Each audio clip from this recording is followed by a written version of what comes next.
Assalamualaikum warahmatullahi wabarakatuh. Kembali lagi ya, kita bertemu. Cerita kali ini datang dari Tanah Minang, tentang sebuah petualangan mencari keindahan alam di Gunung Lindung yang lokasinya juga cukup terpencil, namun malah berujung petaka. Kisah ini juga didapatkan langsung dari narasumber di hari naas itu yang berhasil selamat. Percaya atau tidaknya akan kisah ini, silahkan berpendapat sendiri. Dan oke, tanpa basa-basi lagi, langsung saja kita masuk ke ceritanya. Dan selamat datang di channel Bang Bets Illustration.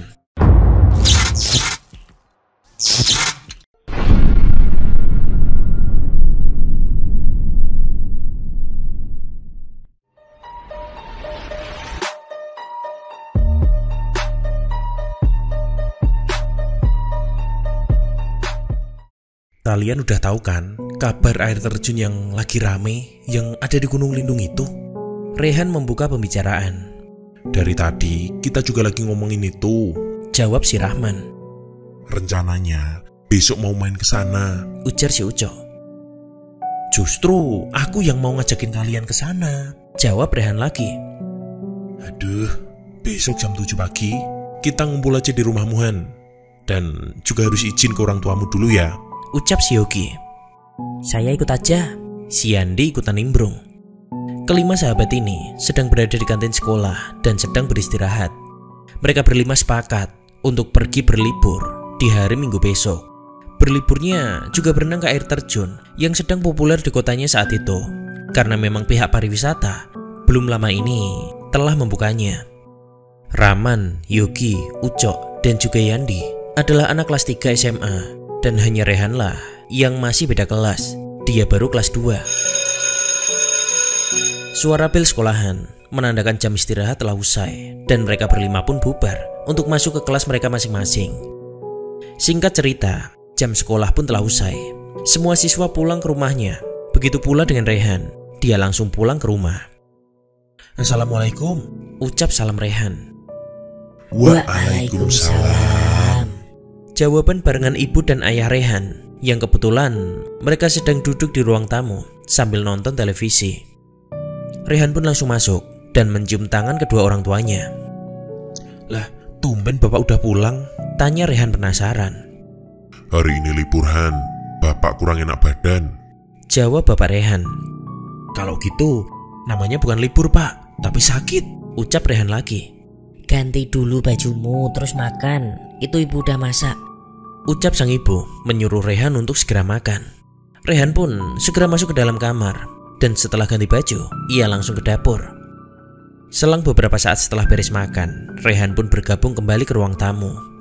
Sudah makannya, ucap si ibu sambil memijat kaki suaminya. Udah bu, jawab Rehan sambil duduk dan ikutan mijit kaki si bapak. Bapak sakit apa? Bapak badannya pegel banget Han, meriang juga. Udah minum obat belum? Udah tadi, jawab si ibu. Bu, pak, besok Rehan sama temen-temen mau pergi ke air terjun Pengian, pinta Rehan kepada kedua orang tuanya. Sama siapa aja Han? Sama Rahman, Ucok, Yogi, Yandi. Besok pagi mereka kumpul di sini kok, jawab Rehan. Tapi kok perasaan ibu gak enak ya Han, dengar kamu mau mandi di air terjun Pengian itu, ucap si ibu. Ya kalau diizinin Rehan berangkat, tapi kalau nggak boleh ya nggak berangkat, ucap Rehan sambil merajuk. Si bapak pun kemudian memberi izin dengan satu syarat, Rehan tidak boleh menginap atau camping dimanapun. Meski si bapak mengizinkan, masih terlihat raut wajah cemas dari ibunya. Tak lupa, Rehan juga memberikan kode khusus dengan tangan yang menengadah ke atas. Itu di saku bapak ada uang, ambil aja. Bapak nih, janganlah terlalu manjain anak, jawab si ibu. Buat persiapan bekal besok bu, jawab Rehan sambil berdiri mengambil uang di saku bapaknya, lalu pergi keluar rumah untuk membeli bekal untuk besok. Tapi kenapa ya pak, perasaan ibu kok gak enak denger anak kita mau ke air terjun, ucap si ibu. Positif aja bu.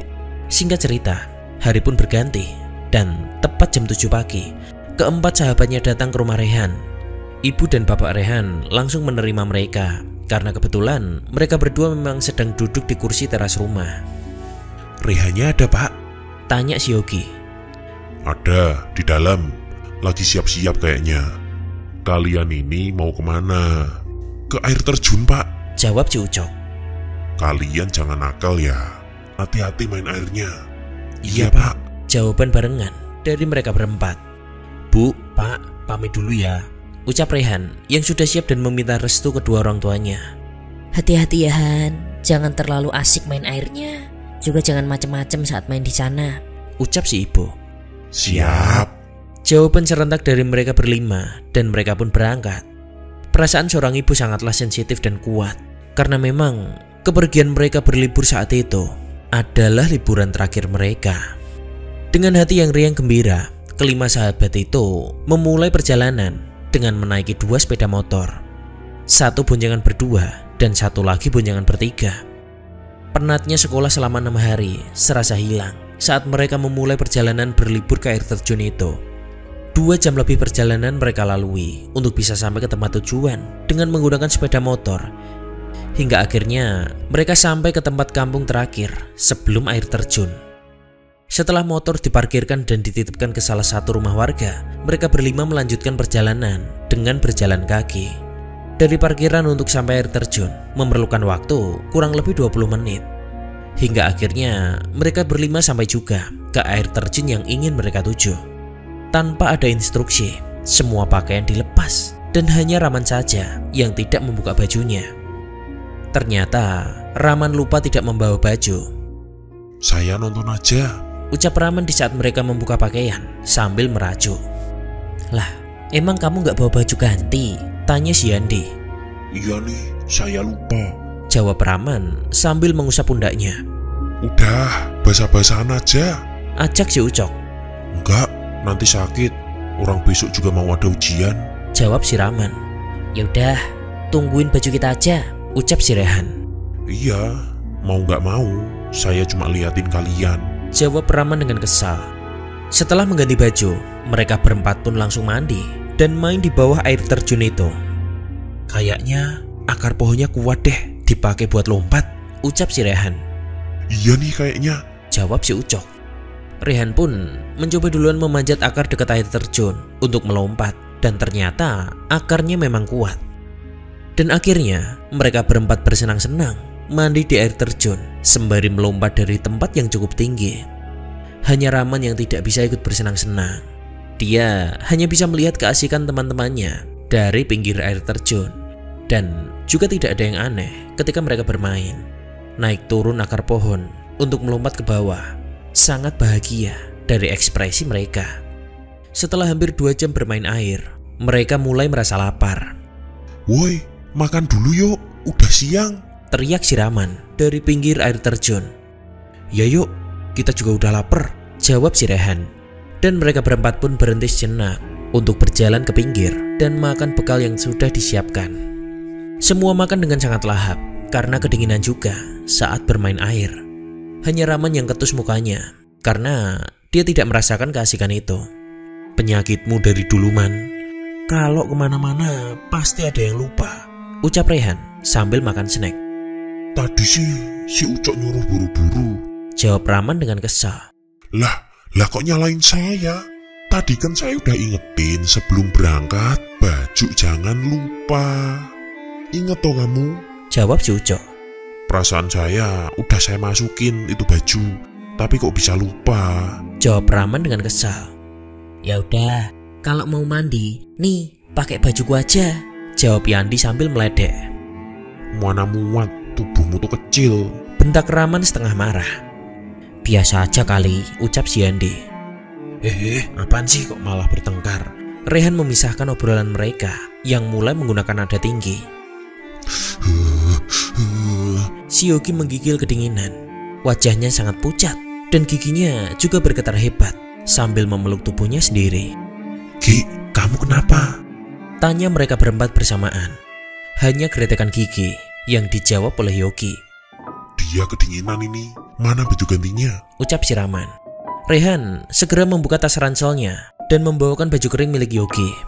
Ki, cepat dipakai bajunya, pinta si Rehan. Tapi Yogi tak juga menjawab. Wajahnya semakin pucat dan matanya kini berwarna kemerahan. Tangan dan kaki Yogi juga mulai kaku. Ki, jangan nakutin. Bentak Ucok yang mulai panik melihat kondisi Yogi. Dan bukannya menjawab, Yogi malah memejamkan matanya. Ki, jangan tidur. Ucap si Rehan. Cepet itu dipakein baju keringnya. Pinta Raman yang sudah mulai panik. Akhirnya pakaian basah Yogi dibuka paksa oleh keempat temannya dan digantikan dengan baju kering. Dan yang bikin mereka panik adalah kaki tangan Yogi mulai kaku. Dan ketika digantikan baju, dia malah memejamkan mata. Ki, jangan tidur Ki. Ucap mereka berempat bersamaan. Namun Yogi tak kunjung menjawab. Gimana nih? Rehan mulai panik. Ayo kita pulang aja.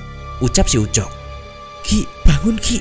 Yandi terus berusaha membangunkan Yogi, namun tak kunjung juga bangun. Ya sudah, saya gendong aja. Ucap Raman, karena tubuh Raman memang paling besar dan kuat. Yogi pun digendong oleh Raman dengan kondisi tak sadarkan diri, dan mereka berempat pulang kembali ke parkiran motor tempat warga berada. Setelah sampai di rumah warga yang motornya diparkirkan, si pemilik rumah pun bertanya. Lah, itu temanmu kenapa digendong? Nggak tahu, habis mandi tadi kedinginan, terus dia tidur. Jawab Raman sekenanya. Kalian nggak melakukan aneh-aneh kan pas mandi? Tanya si pemilik rumah.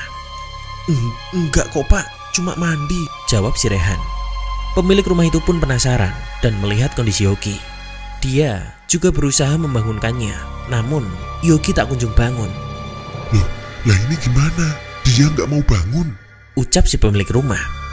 Mau pulang aja pak, biar Yogi ditempe di tengah. Jawab si Rehan. Ya udah, hati-hati di jalan. Cepet bawa pulang, kasih tahu orang tuanya. Jelas si pemilik rumah. Iya pak. Jawab mereka berempat. Selama perjalanan pulang, Yandi terus berusaha membangunkan Yogi, tapi tidak membuahkan hasil apapun. Singkat cerita, sampailah mereka berlima di rumah Yogi. Dan betapa kagetnya orang tua Yogi ketika melihat kondisi Yogi. Tiba-tiba di situ Yogi tersadar. Mah, pak, maafkan saya. Ucap Yogi untuk terakhir kalinya. Karena saat dia dibaringkan di ruang tengahnya, Yogi sudah meninggal dunia. Innalillahi wa inna ilaihi raji'un. Ucap Bapak Yogi setelah mengecek tubuh anaknya yang sudah tak bernyawa sambil menutupkan mata Yogi yang terbuka. Semua histeris mendengar ucapan kematian dari ayah Yogi. Rehan dan Ujo bahkan langsung pingsan. Mereka tak sadarkan diri, sedangkan Yandi memeluk lututnya dengan ekspresi wajah kosong. Kalian ini sebenarnya dari mana? Habis ngapain? Bentak Ibu Yogi sambil menangis. Kita habis mandi dari air terjun, Bu. Ucap Raman dengan terbata-bata. Ngapain aja kalian di sana? Bentak Ibu Yogi lagi. Kita cuma mandi, Bu. Jawab Raman sambil terbata-bata. Belum sempat orang tua Yogi bersedih karena kehilangan anaknya, mereka kembali dibuat kaget dengan kondisi Yandi yang memeluk lututnya sambil duduk. Tiba-tiba, Yandi ketawa histeris dan menangis dengan sangat pilu. Sudah, Bu. Sudah, jangan marah-marah. Ini ada yang tidak benar. Ucap Bapak Yogi. Yan, Le, sadar Yan. Eleng, nyebut. Ucap Bapak Yogi sambil mengucap wajah Yandi. Yandi hanya bisa menangis penuh kesedihan sambil memeluk lututnya sendiri. Bapak Yogi pun berusaha membaringkan tubuh Yandi, namun tangan yang memeluk lututnya sangat kencang, sehingga pegangan tangan Yandi tidak bisa dilepas. Bapak panggil Ustadz dulu, kalian berdua jangan kemana-mana. Ucap Bapak Yogi sambil beranjak pergi meninggalkan Raman dan ibunya. Selang beberapa saat, Ustadz pun datang dan para tetangga juga mulai berdatangan ke rumah Yogi. Innalillahi wa inna ilaihi raji'un. Ucap Pak Ustadz setelah mengecek tubuh Yogi yang mulai mendingin. Dan betapa kagetnya lagi setelah Ustadz mengecek tubuh Uco. Ternyata Uco bukan pingsan, melainkan meninggal dunia juga.